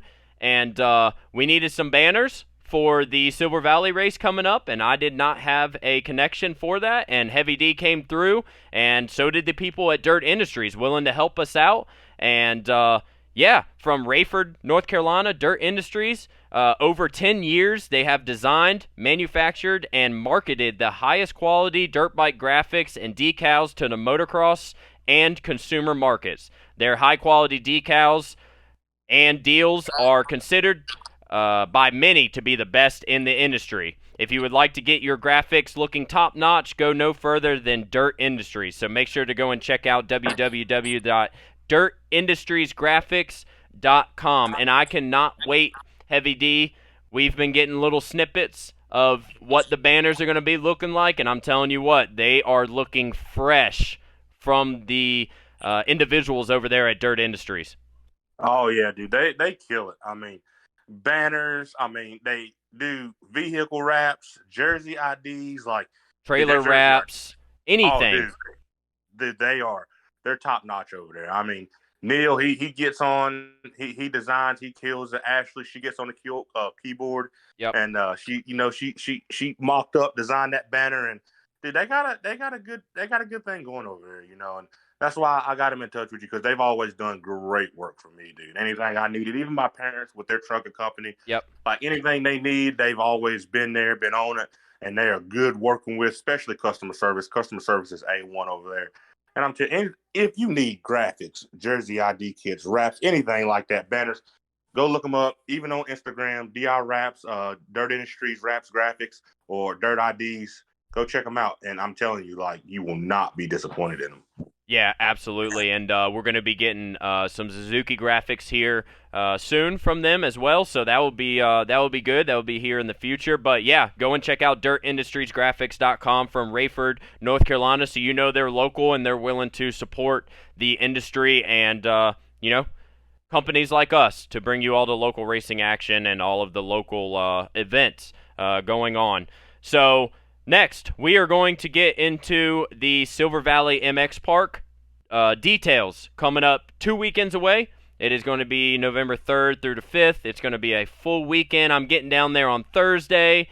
I may try to come down actually Wednesday night because I want to try and do a little teaser video that will be coming out. So I may get down there a little early, Heavy D. Try to get down there to my dad's house, which is not very far from the track, so that's very convenient for myself. But yeah, I'm looking very forward to it, and the details are absolutely insane for this thing, Heavy D. Oh yeah, absolutely. I'll be down there. I'll be down there Thursday morning doing some track work. Getting ready. Absolutely. But it's going to be, dude. It's going to be epic. It is going to be so epic. I can't wait. I'm absolutely ready. Me and you for the whole weekend. Imperative MX, AB, $20,000 on the line. So if you think that you are the best A or B rider, and you want to come for your chance per moto, 20-minute plus 1 lap motos, you get paid every moto. $20,000 on the line, Heavy D. Oh yeah, dude. Oh man. I've been even at Verb. I was chatting it up with some guys like, dude, y'all need to come to this. You need to come to this. Like, I call it the only local national there is. That's what I'm calling it. The only local national there is, because there will be nothing like it. I'm not even joking. Like, I cannot wait. Like, I want to see. I'm hoping these teams that got these up and coming kids like Deegan and stuff like that, and the ones they don't want to release yet, let them come out. Yep. Dude, like, don't keep them cooped up like that. If you want to see how ready they are, don't try to hate on the local competition. Like, don't no shots, but don't be on a high horse. Yep. Like, there's gonna be some fast dudes there. Yes, I don't want to hear the excuse, well, he can't get hurt before Supercross or before this or before that. Dude, it could happen anywhere. It could happen as soon as he threw a leg over a bike. No shots fired. Wouldn't want anything like that to happen. But get out there and race, dude. Come race. Come see where you stack up against these dudes. If you beat them, oh well, it is what it is. Right. But if you don't, you don't. Yep. And it's come race. Good practice. Yes. Good testing for the motorcycle, because the track's going to get rough. It's going to have a lot of ruts, a lot of big jumps, long motos. So I do not see a reason why nobody would want to not come to this event. The local national. I want to see, Baby Troll, Caden Braswell. I mean, heck, even Noah Stevens, Brock Walk, all those dudes that was there, come on out. Yep. Even somebody like Trevin Nelson. I'm pretty sure we'll see Rob Bell, the People's Champ, Matt Burkeen. Yep. Like, let them. I want to see them duke it out and throw down for 20 minutes at the local national, son. And why not? Why not? Yeah, I want that gate completely full. And, if you're from the surrounding area, states, all the way from California, if you want to come from Germany, you can come to the local national in Silver Valley MX Park, North Carolina. It's going to be absolutely phenomenal. Friday, they're going to have practice from 10 to 3. At 5 p.m., they're going to have the pit bike race. It's a $10 entry. You run what you have. It's fun for kids. At 5:30, we're going to have the whip contest. There's going to be 2 jumps, Yes. three runs, and that is going to be phenomenal, Heavy D. And I know that you build the big booters, so I know that they're going to be sending them up pretty high, so you can do oppos, you can do your regular scrub whips, so it's going to be good. Oh, it's gonna be something special in Big Thad's country. I'm telling you, I cannot wait. I know I say that a lot, but I mean, it's my favorite race, and I've had some favorite races in the past. Don't get me wrong, and like the Hawk Heaven Pro Shootout used to be one of them. Yep. The Verb Classic now is one of them, and it's ones I look forward to. But it's like this one. It's like you in your home state, you got the sickest track in your home state. Yep. That is national caliber, hands down. It probably should be a national, like without a doubt. Sure. And you have the biggest event of the year that's local here, and you got 20 grand on the line to get some of the baddest A and B riders around, even outside of our region, to come do it. I mean, come on, man. That's enough right there. Absolutely. Yeah, they're going to have the whip contest, so bring your best whips. They have a cornhole tournament, $25 team entry. They're going to have live music from Zach Heron. And then Saturday, they're going to have an 8 a.m. practice and then 9 a.m. race. And the gates will drop, and we will see who comes out victorious in this $20,000 Silver Valley MX Park shootout. That is going to be coming November 3rd through the 5th. So we got two more big weekends of racing, and Silver Valley is going to be one of them that you do not want to miss after the Lake Sugar Tree Halloween Bash. Imperative MX will be there, Heavy D will be there, myself. It's going to be awesome, and it's going to be really cool to have everybody there and to speak with everybody, and plenty of content creation to come from that as well. So we're both super stoked about that. Anything else on the Silver Valley MX Park, Heavy D? Hey, I mean, what can you say? I mean, heck, the only pop out or get left out. How about that? There you go. Pop out or get left out. The only local national. The one and only local national. The one and only local national, and there will be really fast kids down there. I know that we talk about the $20,000 race a lot, and that's all well and good, but we want the minis to show up too. We want the 60s and 80s and all the way up. We want everybody to come on board and to have us come out for a great weekend of racing there. So. Oh, absolutely. We want to see the little dudes come out. We want to see them duke it out as well. I mean, that's why I think they do it. Like, I think it's good for the younger generation to look at these dudes and see, like, hey, I want to be there one day. I'm going to be there one day. Absolutely. And there's going to be professionals there that, Matt Burkeen, Rod Bell, there's going to be others that are going to, show up that we don't even know of yet until we get there. So, yeah, make sure to be there. Silver Valley MX Park, the local national, or get left out, pretty much. What was your saying there, Heavy D? Pop out or get left out. And that's it. It's super awesome to see the support and from everybody for this podcast, and we are so glad to be here for episode number 3 of the Imperative MX podcast, bringing you all of the local motocross action from all the way back till right now. So next we're going to get into a little bit of professional talk there, Heavy D, and this is going to be WSX. I said that right? Okay. Okay. Oh, yeah. Okay. All right. So the last race just ended in Australia for the second round of this pilot series, and Ken Roczen walks away as the champ. And the local legend himself, Shane McElrath, comes away with that SX2 250 class championship, and I'm so happy for Shane, especially for the years that he's had since getting on the 450. It's honestly awesome to see that he was able to walk away with this world championship. Oh yeah, absolutely. he worked for it, dude, and he deserved it. Not saying anybody else didn't, but like, dude, I was pumped to see him do it. Like, especially with the backing, the whole Rick Ware team. Like, dude, that was sick. He really deserved that when he worked for it, and I'm pumped he got it. The local kid bringing another championship or his first championship back. So, what can you say? Yeah, absolutely. And Ken Roxon ends up getting the title in that World Supercross, the SX1 class.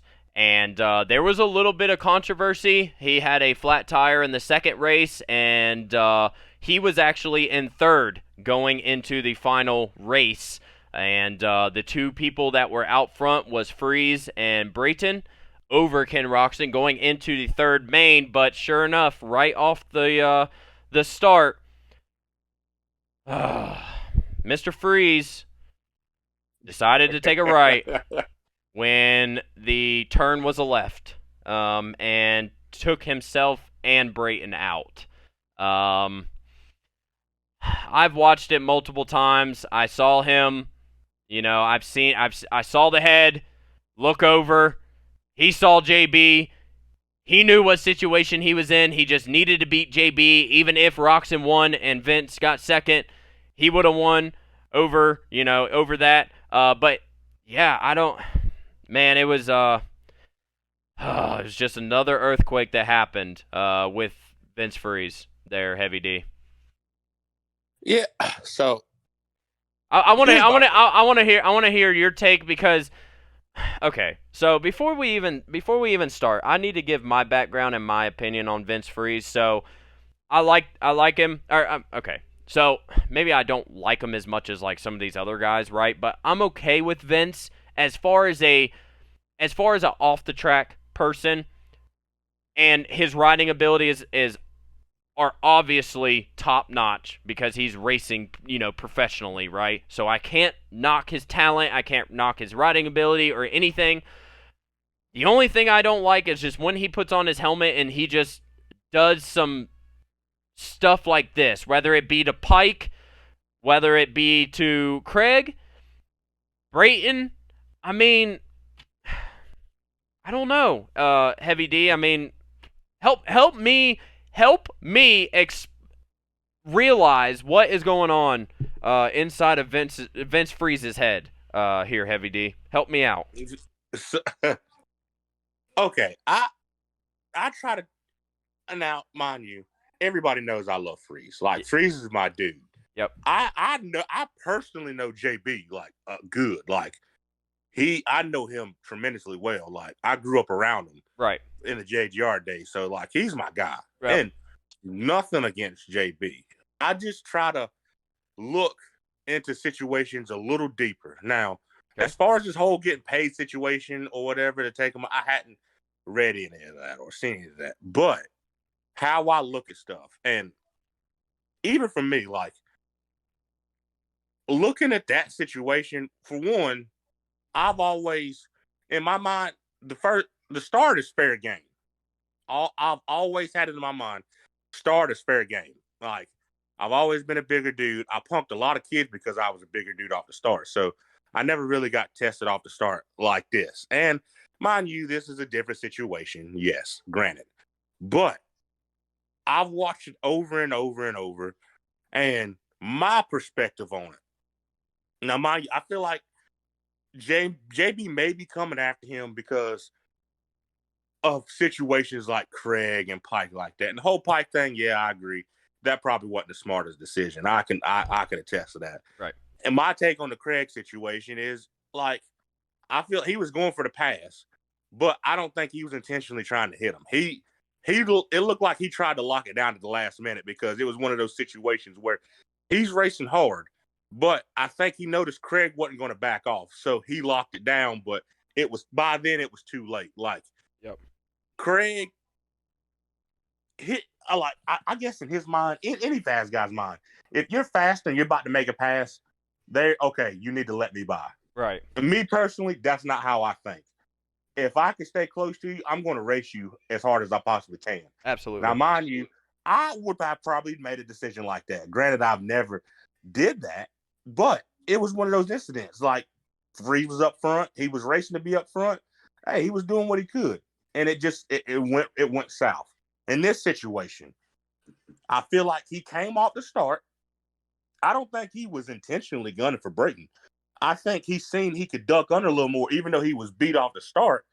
And that corner was slick, and he gassed on it. But if you look at that, they were both screwed from jump, no matter what. Because look at the two out front. They got pushed to the left. And when they did, Brayton and Freeze were both right there. So when Freeze backed off, the bike was spinning to the side. So you know from riding experience, if you're flat tracking and if you let off when you got that bike under a good load, it's going to stand up and push you to the opposite side. Yeah. And it kind of did that. So he looked over and he seen him, and he was screwed by then. It wasn't like it was over by then. But yeah. I mean, he kind of had a wheel on Brayton per se. Right. But if you look at those two, they came over, he was cut off. So when he got cut off, they took his front wheel. He was going to hit Justin Brayton regardless. Yeah. I don't think he was just intentionally gunning for him. Brayton was just in the wrong place at the wrong time. Like, and he just happened to get claimed by Freeze. Like, he launched his bike into me. Yeah. I feel like. Go ahead. No, go ahead. I was just gonna say, like, it just seems like it happens to Vince all the time.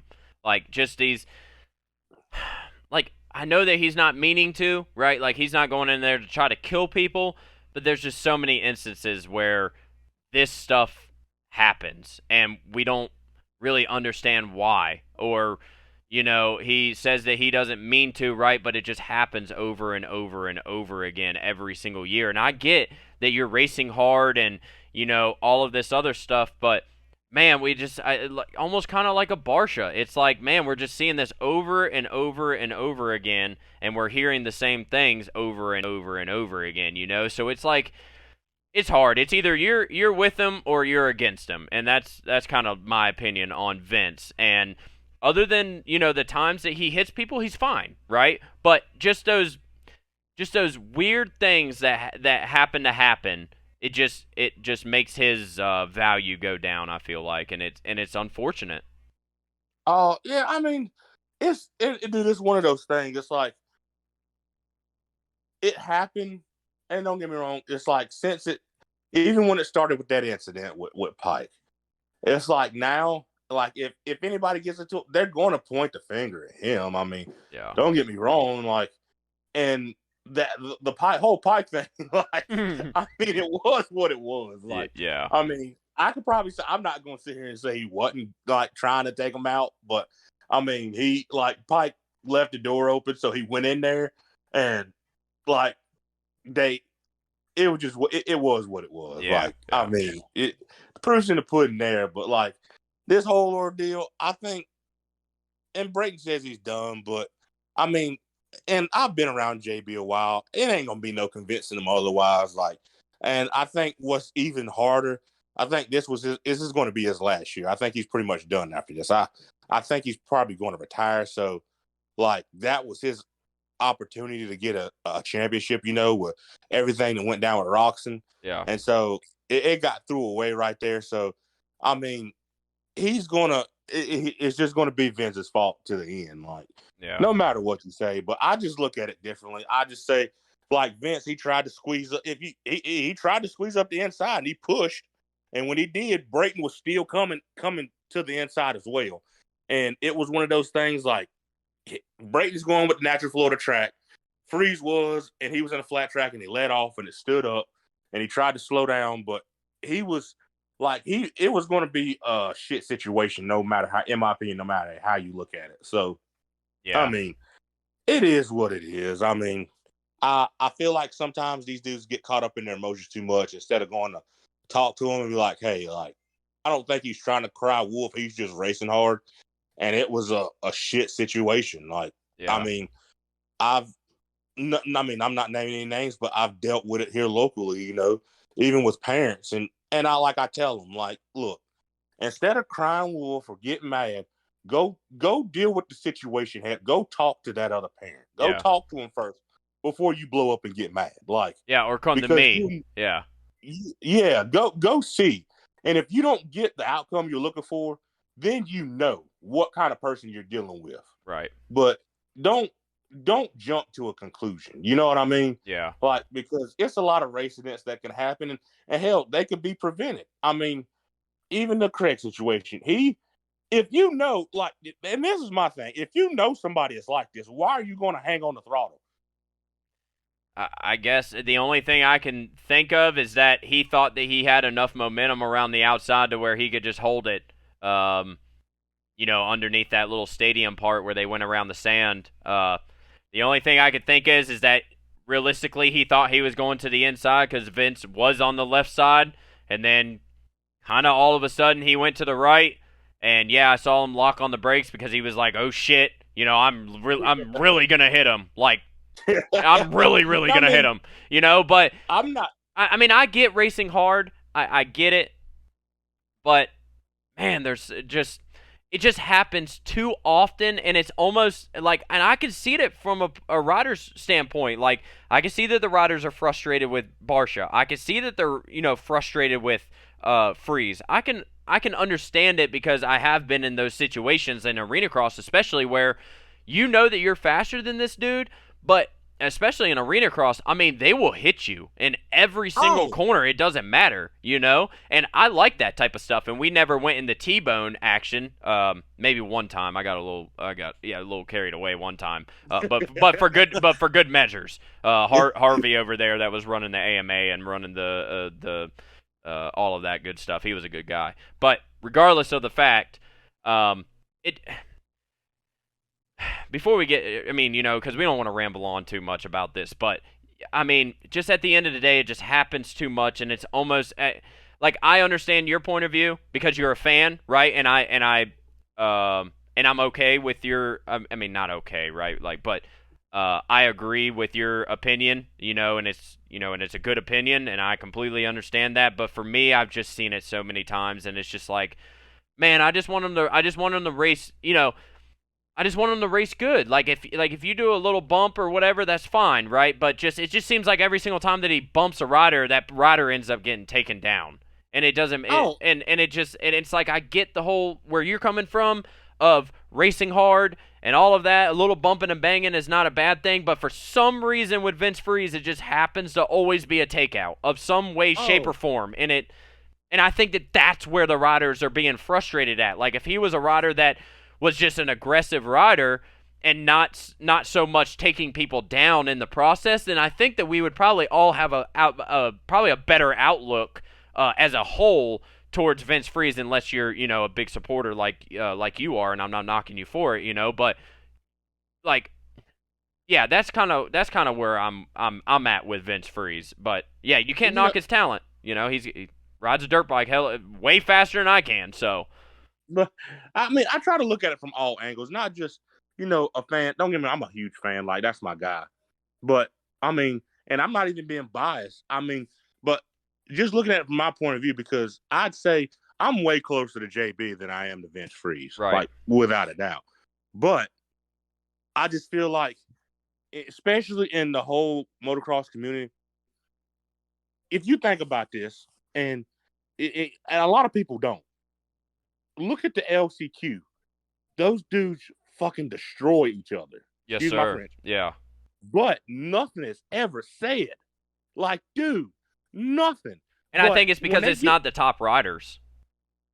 But when they get in the main event, like, all of a sudden it's a problem. Like, to me, that's too much gray area, man. That's like, it can't be. If it's going to be a standard, it should be across the board. It shouldn't be, okay, you can fucking obliterate somebody in the LCQ, but if it happens in the main, it's not good. Yeah, and I feel like, dude, we can go into this topic too. I feel like the AMA and, the people that are putting the,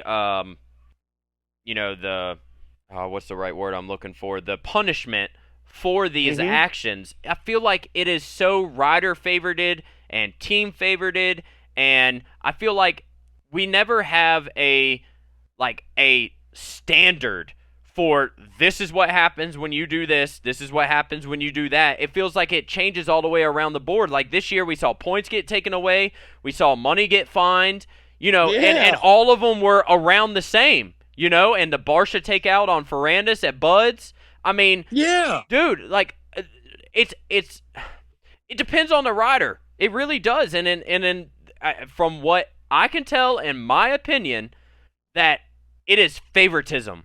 And if these money, and these teams are talking, with money, they're there, and they have a say in things. So if they think it's a little ridiculous, they'll let them know, and then AMA will go back and be like, yeah, okay, all right, you're probably right. All right, instead of a $10,000 fine, we'll give you a $2,500 fine, and we won't take any points away. Or we'll take 5 or 10 points away at the next race. It doesn't make any sense. No, that's just like, and don't get me wrong, I love Zach, but the year, and granted, in my opinion, Savachi shouldn't have been there like he had a clear, and I'm not knocking Savachi, like it was what it was. He was just trying to get the championship. Yep. But look when Zach came back and obliterated him for the title. You remember? Yeah, for the I mean, obliterated him. Yeah. Oh yeah. He was wide open through those whoops. Dude, I'm talking about drug my guys shit through the mud. Oh my gosh. That was probably honestly one of the craziest main events ever, because I will say right now, as soon as Osborne went down in that first turn, I was like, bro, this sucks. This is over for him. And then I'd say about halfway through, I was looking at the live timing and scoring, and every single lap he was green by like a second and a half or 2 seconds. I'm like, no way.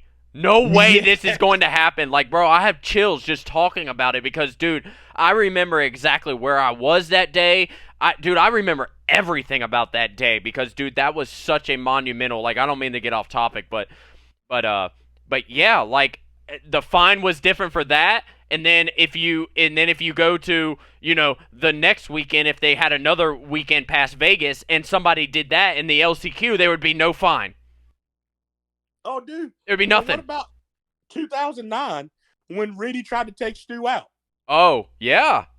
In the big sweeper. It's like, dude, come on. In Atlanta? Great area. Oh, in Atlanta? Yeah, no, and no fine. No. In Vegas. In Vegas. Yeah, when and Reed, that was the year that Reed was on the banana, on the Suzuki. And he knocked Stu Plum. He tried to take him out, but he knocked him off the track. Yeah, I remember that. That was the same year that Reed put his hands around James's neck.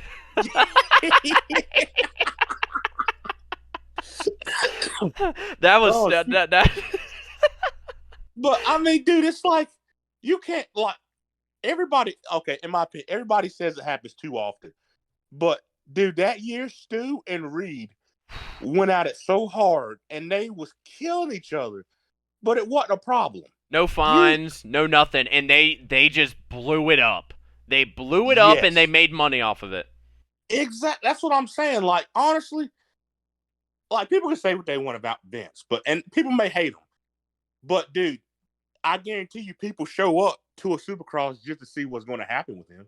Oh, absolutely. If they know that Vince is racing, and obviously he's going to make the main, what kind of chaos can he throw in here?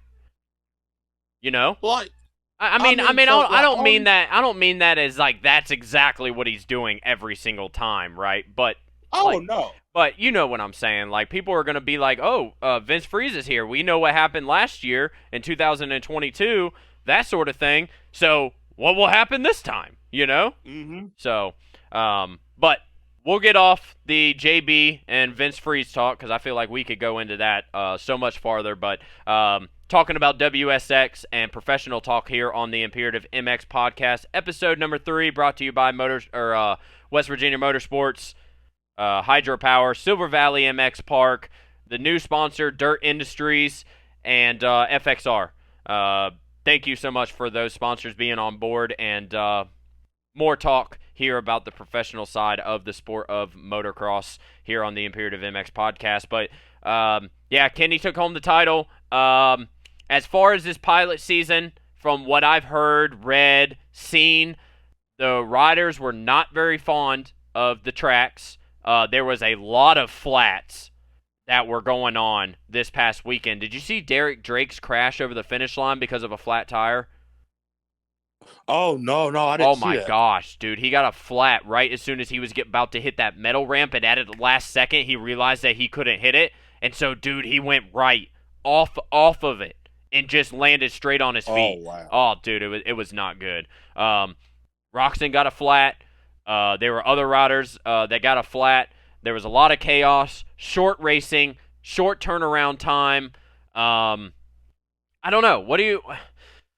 I don't know. I think honestly, I'm gonna have to see what next year brings with a full season and see what kind of different dirt and stuff. Because I'm not gonna lie, the dirt was not good at these events, and the riders say so themselves. Yeah, it's man, it's a fine line when you get to doing indoor stuff, and I think it's a lot different overseas as far as how they, them hauling dirt in and how much they need because you could tell, like in America, and even as far as GP stuff, the prep is completely different. It's not even the same. Like, over here, they bring enough dirt into where it develops ruts. It takes a bit to get down to the base, the hardboard in the stadium, but like there, dude, it was hard blue groove from jump. It was it So was it was West Coast California type practice track almost. Like, I mean, I'm sure those guys not liked it, but they were used to it just because they're so used to those blue groove tracks over there. And no offense to the track pepper or these tracks or whatever, right? I'm just going by what I see and what the riders speak on. So yeah, I mean, you got to think, Feld and, AMA, Supercross here has been going to these stadiums, the same stadiums for 40, 50 years, right? And they know the dirt, they know exactly where it's coming from, they know what events are using this dirt, and now this World Supercross is going to have to be going to these different places where they're going to have to be getting dirt from places they don't know, right? They don't know what kind of prep or anything that they do for them, where it's stored at. It could be just outside chilling with all, Mother Nature doing whatever she wants to do with it, right? Or is it enclosed? Like, what Feld does for each of their monster trucks, that they use the same dirt as the monster trucks for these Supercross events, so they know what they're getting right off the bat. And at these World Supercross events, I think that is going to be one of the hardest parts, is trying to figure out the dirt oh situation and all of that, and going to these different countries and stuff. Like, they're going to have their hands full here. But the one thing that I'm very proud of and that I will never, ever, ever knock is that these riders and these teams are finally getting some money that they are, getting their worth out of this sport right now, especially with these two series throwing up this much money. oh, absolutely, 100%. Honestly, I couldn't agree more with you on that. Yeah, so I mean, you agree with the dirt situation that I was speaking about? Yeah, yeah, yeah. It's gonna take some time to figure out, but I mean, if they could, I mean, if that was really the only complaint, and I hate that Drake got hurt. You know what I mean? I hate to see anybody get hurt. Yeah. But if that was the only complaint, and for the first year doing the series, they're not doing too bad, in my opinion. No, and apparently the crowd was good. They want to make it a show, right? Like the SX Global Australian Oz X Open Series promoters are the ones that do the World Supercross, and they always do a phenomenal job with the Australian series and the other series that they go to with a great, phenomenal show along with the racing. And it seems like, from what I heard from the first round that was in Wales or Cardiff, until now, which was what, like a 2 weekend gap because they had straight rhythm in between. So, Right? um, they actually implemented a lot, and instead of the short turnaround times that they had, they actually made them have a little bit more of a break. So that was good. I heard that they have been changing things. So I think next year, I think with this pilot season, they have a notepad just like I do, where I write down all my notes and things that I think about. And I'm sure for next year they'll have it better planned. I shouldn't say better planned out, because I feel like this year was actually pretty solid for the first pilot year. So yeah, I'm just gonna have to see what happens in the future. But it was really cool. I feel like they need to get some more top riders. It, the sport is better if Kenny won, right, than Justin Brayton or Vince Freeze. No offense to them. Justin Brayton even said it himself. the sport is better if Ken Roczen would have won, but it would have been good if Brayton or Freeze would have won, for the Moto Concepts team. But regardless, we need to have more top tier riders, I think, for this thing to really really escalate. Because if you have just that one rider like Ken Roczen that can just beat everybody, it's gonna be really hard to sell tickets. I mean, maybe not because Turkey may have not seen Ken Roczen since he was 14 years old, racing Jeffrey Hurlings on a 250. So maybe I could see that they're still going to sell tickets, but I'm sure about a second year, people aren't going to want to go and see just Ken Roczen win. So, Oh yeah, 100%. but regardless of the fact, it was cool to see Shane, the local legend himself, get the victory. That was so cool. I'm so proud for Shane. I know that Heavy D is as well, and yeah, honestly phenomenal. From the professional side, and there is honestly a lot to talk about, and I think as now that the local events are going to start slimming down, especially after the Silver Valley MX Park, we're going to have a lot of more professional talk to get into as far as what things are going to happen with next year and what our opinions are for next year for Supercross, Motocross, the Super Motocross, WSX, MXGP. Anything that we know, we're going to get into once some of the local scene starts dying down a little bit for the winter, and we can start getting ramped up for 2023 on the Imperative MX podcast. This is episode number 3, and the last topic that we are going to get into is we're going to answer some Imperative MX social media questions from our social media, so make sure to go and check out our social media, Facebook, TikTok, Instagram will be all in the description here on YouTube. And if you are on Spotify listening, we appreciate you. And make sure to go and check out our social medias, Imperative MX on all platforms. So, one of the questions that I received, and one of the only ones, so if you want to be featured on the Imperative MX podcast, make sure to look on Tuesdays for our post with our talking points. And if you have a question, it doesn't matter what it is, you may comment and you could be featured here on the Imperative MX podcast. Wade, my buddy that actually does some of the banner work for me for the social medias for Imperative MX, I appreciate him for doing that. But he asked, I'm curious to know if you think two-strokes are making a comeback in the amateur local scene, and if so, do you think more manufacturers will start making time again, or making them again? Hope to make the cast. Well, Wade, you made the cast, and to answer your question, yes, I do believe that the two-strokes are making a comeback. I hear a lot of people talking about that they're going to go and buy two-strokes because they want to have it as a fun bike to ride, on the weekends if they're practicing or whatever. But yeah, I mean the two-stroke race that we had at Verb Moto, I believe that the amateur scene is doing really well on the 125 two-strokes as well with Casey Cochran, Logan Best, Noah, all of those guys that were on 125s show speed, and a lot of industry people are looking at the 125 and two-stroke classes for the jump up to the 250F class. So I do think that there is a little bit of uproar in the amateur local scene for the two-strokes, and that's my opinion. And Heavy D, I'll let you give your opinion. Honestly, I do. I Yep. do. I think they are, and the reason I say one reason is, and I hope to see it. I want to see manufacturers like Suzuki and Kawasaki. I hope they do come out with two-strokes again, and I think I think they will, because with Husky doing the fuel injection on the two-stroke. Yep. KTM. I mean, yeah, it's about that time, dude. I think it's they're making a comeback, and it's what people have been waiting on for years, especially the fuel injection on a two-stroke and for it to hit the hit the grounds. And I've been seeing videos of some kids riding them. I mean, they sound good. The response is unreal, and I think it'll only go up even more, especially for the amateur scene.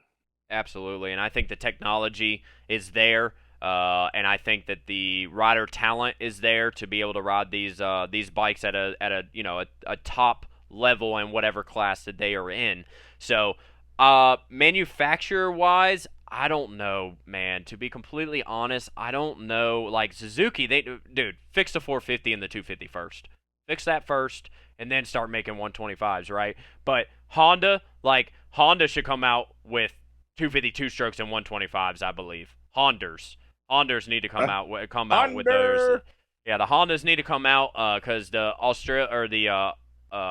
Aussie brands of KTM, Gas, and Husky are really, really killing the game as far as two-stroke goes, and Yamaha, I would say, would be right behind them or maybe right with them. But yeah, like, dude, seeing a, I get excited when I see like the '04 RM125 that Dylan Woodcock had at the Straight Rhythm. Like, dude, I was stoked. JT got to ride a RMZ 125 or RM125. I personally, as a RM Army and Suzuki guy, I would love to have a Suzuki 125 or a 252 stroke. But is it going to happen? I don't know. I really honestly, I don't know if some of these brands are going to venture off in that, or if we're just way too stuck in this four-stroke era right now that is just where all these companies, right? Because you got Triumph coming in, right? Are they going to make a two-stroke, or are they just going to stick to four strokes? We'll have to wait and see in 2023, next year for more updates on that. But TM, Gas, are we going to have Fantic come in at some point? I mean, that's another brand that's out there, but are they going to come to the United States? I don't know. Are they going to bring their two strokes over here? I don't know. So I don't know. I feel like it's in a good spot with the amount of manufacturers that we have that are still producing them. But I don't see in the near future on some of these manufacturers, spending a good amount of their budget in the 125 or 250 cc two-stroke builds. But I don't know. Anything else on that? I'd like to see it. I mean, I would hope it would happen. Likelihood of it happening, probably not. But I mean, especially with the Rebel Straight Rhythm, how much people loved it. And seeing like AJ Catton and Zero and them having the custom Honda 125s and stuff build, like they see that, you would think like, all right, maybe we should for a year at least try it and see how it goes. Like, I wouldn't mind them, to be completely honest, I wouldn't mind for them to have the EMX2 class, like a EMX2 125 be out there, even with the pros. Like, if you have to do it, and then you just go back to the whole TV schedule. Because you can't just throw them in there, right? And because they have to do track work, they have to do interviews, they have to do this, they have to do that, right? Like, and it's all crunched together. Like, they're on time, and if they're not on time, I'm pretty sure they could probably be fined. I'm pretty sure. But regardless of the fact, they may not or may not. I might be butchering that, but regardless of the fact, they have to stay on a TV schedule for it to work. And I don't know, because I've heard about this talk on different podcasts and different media platforms about this same conversation, but I don't know if they're going to be able to work them in the same. But we see that they work in the future, so I don't know. Maybe they can work something out, and I hope that they do to keep the two-stroke conversation and moto lifestyle alive, because I feel like two strokes are still those bikes that people love from back in the day. They still love to hear them. That's why you see events. That's why you still see bikes being made, that sort of thing. And they're evolving. They're not staying the same, like unfortunately the RMZ 450, which we won't talk about. But regardless of the fact that they're still manufacturing them, they're elevating them. So yeah. All in all, both me and Heavy D do think that they are making a uproar in the amateur and local scene. I mean, look at the People's Champ, Matt Burkeen. I mean, winning everything on a two-stroke, so you can't say that they're not fast. You're right about that. Yeah, because he's competing with the best of them, dude. And on a two-stroke, so you gotta love it. And big shout out to Matt Burkeen. I mean, he just went up there to the Travis Pastrana pro race up there in Hidden Valley. Jeff Cernix, Wes Kane, Last Man Standing, Rod Bell, Burkeen. I forget some of the other riders, but yeah, that was a big event, and I believe he got third in one of the classes. I watched his vlog, and if you guys have not checked out his vlog on YouTube, it is honestly one of the greatest vlogs that is out there for a amateur, or no, I'm sorry, not an amateur, but a privateer hero of the sport. So make sure to go and check him out on YouTube because he does phenomenal work. But Heavy D, that's pretty close to the end, and we have to give a huge shout out to Hydropower. They have a sports nutritionist that has created this brand, and arm pump, endurance. This stuff helps. Look at the reviews on their website. Go to drinkhydropower.com. Read the reviews. Read the supplements that are in them. Read, anything and everything that you need to know about this drink is on their website. It's interactive, and Hydropower is formulated by Garrett, who is a sports nutritionist, to help get rid of arm pump and increase your endurance so you can ride safer and faster. And here on the Imperative MX podcast, myself and Heavy D want everybody to be to ride safer when they're riding faster. We don't want anybody getting hurt or seriously hurt, and perhaps their career getting taken away before it even starts. So make sure to get hooked up with Hydropower. We're going to have a affiliate link down below in this YouTube description, and that will save you a little bit and will also help us for a little bit of commission. So make sure, if you guys want to order Hydropower, to click the link down below for that affiliate link and order your Blue Raz today. And also, we have to give a huge shout out to our brand new sponsors, Dirt Industries. From Rayford, North Carolina, Dirt Industries for over 10 years have designed, manufactured, and marketed the highest quality dirt bike graphics and decals to the motocross and consumer markets. Their high-quality deals are considered by many to be the best in the industries, or their high-quality graphics, the best in the industry. If you would like to get your graphics looking top-notch, go no further than Dirt Industries. So make sure you go to dirtindustriesgraphics.com, and Heavy D, help me out with their social medias. It is Dirt Industries Graphics, Dirt IDs, or DI Wraps, all on Instagram. Awesome. So make sure to go and check out Dirt Industries. They're going to be doing our banners for the Silver Valley MX Park AB Shootout $20,000 race and moving forward. So it's going to be really, really exciting here soon. Silver Valley, have to give a huge shout out. They have the big race that we just always keep talking about because it's going to be a lot of fun. We hope to see everybody there. There's so much that's going to be going on.